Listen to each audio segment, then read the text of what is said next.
अभी आप कैनवास कर रहे हैं ना, पूरा पूरा 224 क्षेत्र भी आप कैंडिडेट चुनते हैं क्या? जी जी जी, 224 क्षेत्र में भी कैंडिडेट हमारे सेलेक्ट हो चुके हैं। बहुत जल्द जो है अनाउंस भी हो जाएगा और हम लोग पूरे 224 पर भी कंटेस्ट करने जा रहे हैं। अभी कांग्रेस सरकार कर्नाटका में है, आपको खुशी है कि ये सब गरीबी के लिए काम करके है? जी जी, वो उसके साथ जोड़ेंगे क्या? बिल्कुल, और जोड़ेंगे भी और उम्मीद भी है कि काफ़ी लोग हमारे साथ जुड़ेंगे और मैं चाहती हूँ कि हम एक नया इनकलाब लाएंगे।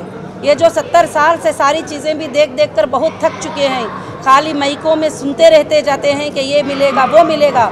हमको अब एक इनकलाब लाना है और आम इंसान को उठाकर जो है उसके हुकूक बताना बहुत ही ज़रूरी है। मैडम, एक तरफ से मोदी जी कैनवास करके आ रहे हैं, दूसरी तरफ से राहुल जी कैनवास करके आ रहे हैं जी। आपका जो एजेंडा है वो ये करेगा क्या? जी जी, देखिए, कैनवेस करना तो हर कोई पार्टी का काम है, उनका हक है, वो कर रहे हैं, मगर मेरा एजेंडा है, मेरे लोग सुन रहे हैं, मेरे लोग जान रहे हैं, मुझे उम्मीद भी है कि वो मेरे लोग मुझे साथ भी देंगे।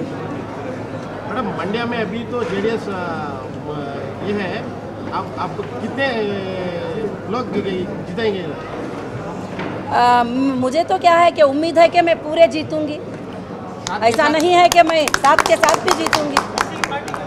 जी नहीं, अभी तक मैंने किसी भी पार्टी से अलायंस नहीं हूँ। मैं अपनी बोन जो है पार्टी और प्रजा के लिए लेकर आई हूँ।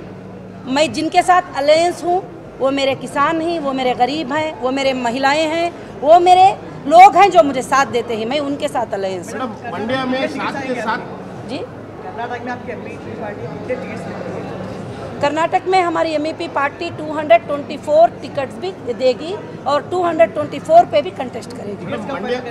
जी, टिकट्स कब फाइनल करेंगे? टिकट्स फाइनल करेंगे मार्च में। मैडम, मंड्या में साथ के साथ क्षेत्र में भी महिलाएं कार्यकर्ता होंगी? नहीं, हमारी पार्टी में महिलाएं भी कार्यकर्ता होंगे, कैंडिडेट होंगे और मैन भी कैंडिडेट होंगे और जो भी इसमें आकर कंटेस्ट करना चाहेंगे सबको मिलेगा। मगर जब मर्दें भी आकर कैंडिडेट बनकर अगर जीतते हैं तो उनका मुद्दा होना चाहिए कि महिलाओं का रिस्पेक्ट वो पहले करें। ये मेरी पार्टी का मुद्दा होगा।